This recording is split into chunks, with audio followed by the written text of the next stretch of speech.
Attention please.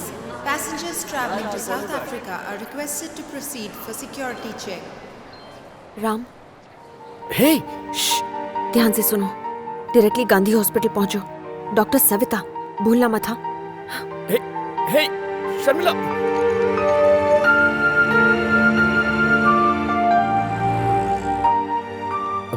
Excuse me doctor Savita. First floor पर ICU ward में। Thanks.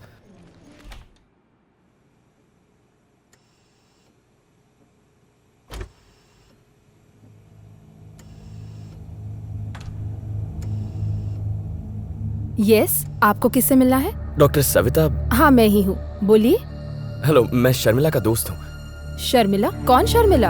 अरे वही शर्मिला जो पेरिस में रहती है, मेडिकल स्टूडेंट है आपकी दोस्त। सॉरी, यहाँ कोई शर्मिला नहीं है, आपको गलतफहमी हुई है। वैसे आईसीयू में आना मना है, आप बाहर जाके बैठिए। डॉक्टर सविता आप ही है ना? हाँ, मैं ही हूँ। तभी तो शर्मिला ने मुझे बताया था कि आप यहाँ मुझे।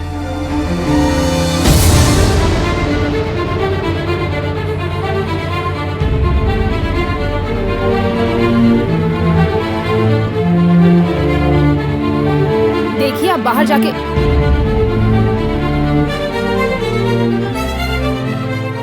शर्मिला को क्या हुआ है डॉक्टर? क्या इसका नाम शर्मिला है? आप इसे जानते हैं? बस आधे घंटे पहले मैं इसे एयरपोर्ट पर मिला था। इसे क्या हुआ है? एक्सीडेंट केस है। 1 हफ्ते पहले इसे एडमिट किया था, तब से ये कोमा में है। परेशानी ये है कि इसके बारे में हमें कुछ नहीं पता। एडमिट किए 1 हफ्ता हो गया? तुम यही रुको, मैं इस बारे में अपने सीनियर से बात करती हूँ। सर, पिछले हफ्ते हमने जिस लड़की को एडमिट किया था, उससे मिलने कोई आया है?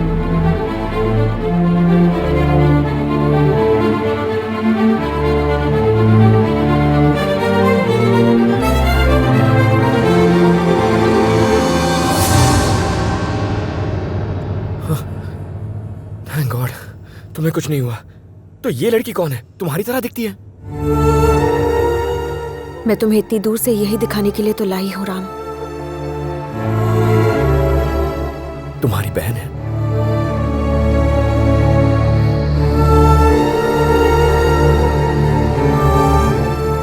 इसकी क्या कहानी है?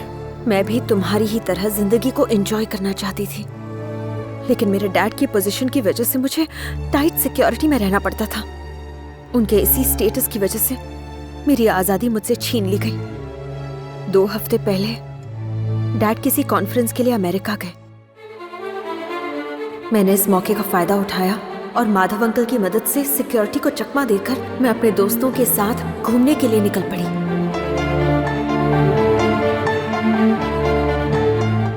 तभी मैंने डीके को इंडिया में बॉम्ब ब्लास्ट करने वाले टेररिस्ट सईद के साथ देखा।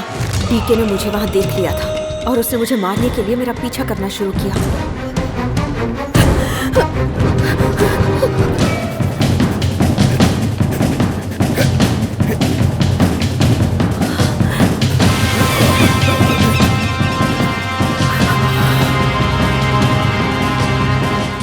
तुम्हें कुछ हुआ तो नहीं बेटा?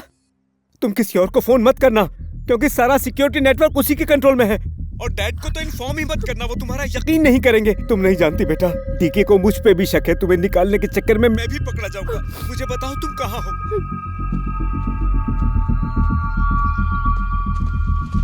माधव अंकल, अच्छा हुआ आप आ गए। उन दरिंदों ने देखा तो नहीं? नहीं, उन्होंने मुझे नहीं देखा। शुक्र है, आ जाओ।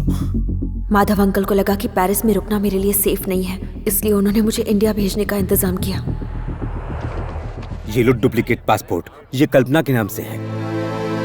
मेरी बात मानो बेटा, तुम्हें यहाँ से जाना ही होगा। घंटे भर में हैदराबाद के लिए फ्लाइट है। वहाँ एयरपोर्ट पे तुम्हें मेरा दोस्त पीटर आके पिकअप कर लेगा।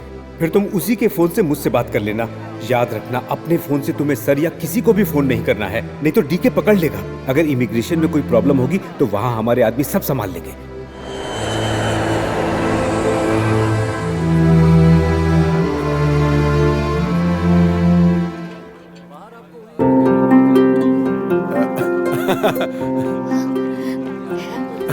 ए, केडी। नमस्ते सर। यहाँ पे क्या कर रहा है? फॉरेन से मेरी कजन आ रही है। जेल से छुट्टी मिले तुझे अभी 1 हफ्ता नहीं हुआ, क्या नया बिजनेस शुरू कर दिया क्या तूने? इस बार किसे फंसा रहा है तू? माइक्रोसॉफ्ट। इसे तूने कब ज्वाइन किया? जेल से रिक्रूटमेंट हुआ है क्या? लकीली मुझे वक्त पर पता चल गया कि माधव अंकल ने जिसे भेजा था वो एक क्रिमिनल था। मैं उससे नजरें बचाकर वहां से भाग निकली। टैक्सी! जल्दी चलिए प्लीज। नहीं तो अंदर कर दूंगा। ठीक है सर। उल्लू को पट्टा एन मौके पर आ गया। हे, हे गिरी, गाड़ी निकाल।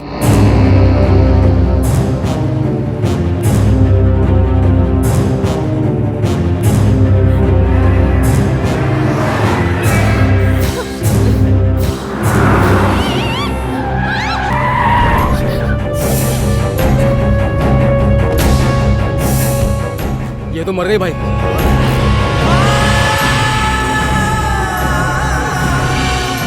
सारे सबूत मिटा दो। ठीक है चलो।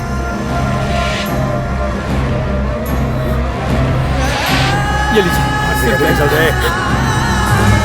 जरा जाकर देख लड़की मरी है या नहीं। सर कान से खून निकल रहा है, मर गई होगी। मैं मरी नहीं, जिंदा हूँ। तुम कौन हो? तुम्हें ये सब करके क्या मिला? भाई पुलिस की गाड़ी आ रही है। चल चलेगा।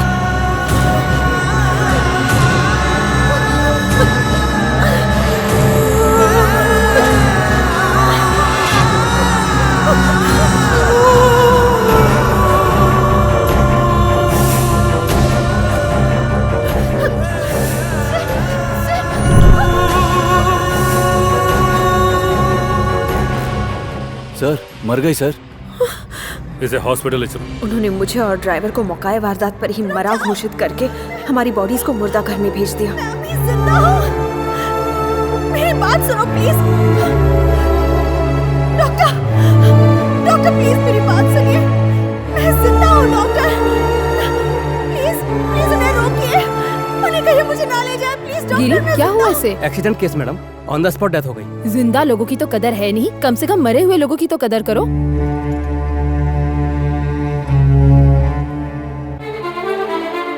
ओ माय गॉड, ये तो जिंदा है। इसे तुरंत आईसीयू में लेके चलो।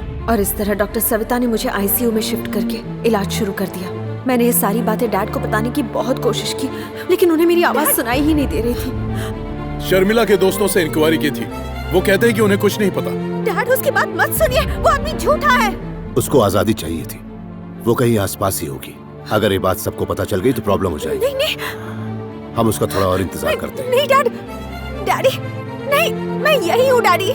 अगर कहीं हड़बड़ी में तुमने उसे यही मार दिया होता तो हम आसानी से पकड़े जा सकते थे। शुक्र है कि उसका बाप उसके गायब होने को उसकी आजादी मान रहा है। मेरे इस हादसे के पीछे डीके और माधव अंकल की गहरी साजिश थी, लेकिन मेरी आवाज कौन सुनता।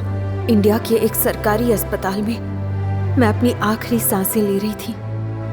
मेरी सारी उम्मीदें खत्म हो गई थी। तभी उस आवाज ने मुझे एक नई जिंदगी दे दी। अरबों लोगों से भरी इस दुनिया में किसी ने मुझे आवाज दी थी। एक सिर्फ तुम ही थे जिसने मुझे देखा था। सिर्फ देखा ही नहीं बल्कि मुझसे बात भी की। इसलिए मेरा मन हुआ कि मैं सारी बातें तुम्हें तुरंत बता दूं। पर क्या तुम्हें यकीन होता? अगर तुम्हें यकीन नहीं होता तो मैं अपनी जिंदगी की आखिरी उम्मीद भी खो देती। इसलिए मैं तुम्हें इतनी दूर यहाँ ले आई कि शायद सच्चाई देखकर तुम मेरी बात पर यकीन कर पाओ। इसके अलावा मेरे पास और कोई रास्ता नहीं था। ये मैं ही हूँ राम।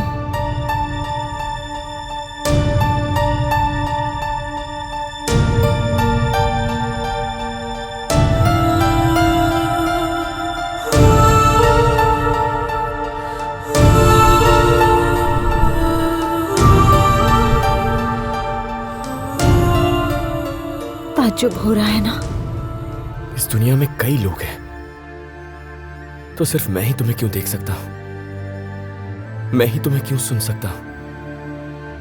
ये बात तो मैं भी नहीं समझ पाई हूँ। क्या वजह हो सकती है? इन दोनों को नहीं पता कि इनका मिलन पिछले जन्म का है। आइए देखते हैं। Arts college.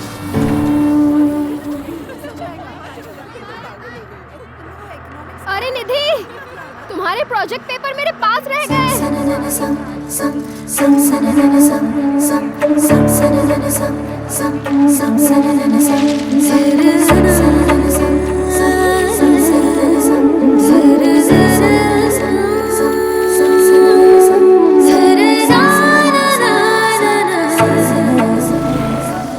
Polytechnic college.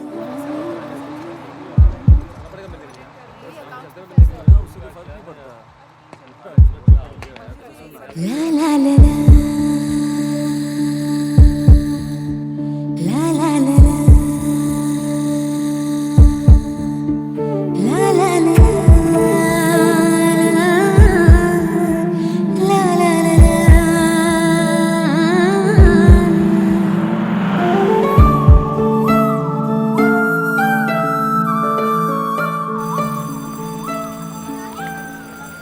तेरा दिल पत्थर का है क्या?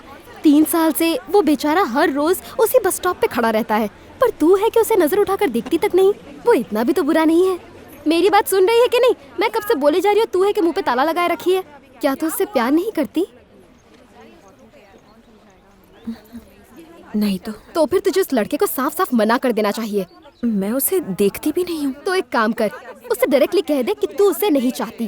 वो बेकार में अपना टाइम ना खराब करे। ऐसा नहीं है। मतलब?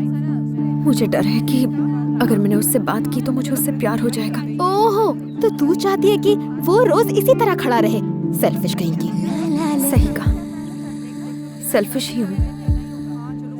पापा नहीं है, 2 छोटी बहनें हैं, माँ की उम्मीद मैं ही हूँ। मुझे पढ़ाने के लिए कितनी मुसीबतें झेली हैं। ऐसे हालात में मैं उन्हें। सॉरी निधि, मैं बस ये चाहती हूँ कि वो रोज बस स्टॉप पर तेरे लिए इंतजार ना करे। चुप रहकर तू उसके मन में प्यार की उम्मीद मत जगा। पिछले 3 साल से वो तेरे लिए बस स्टॉप पर इंतजार कर रहा है और कल कॉलेज का आखिरी दिन है।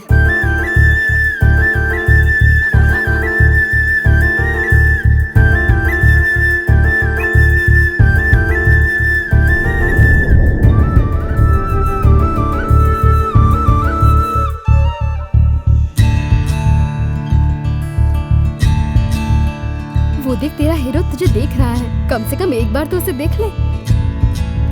उस तरफ मत देखो।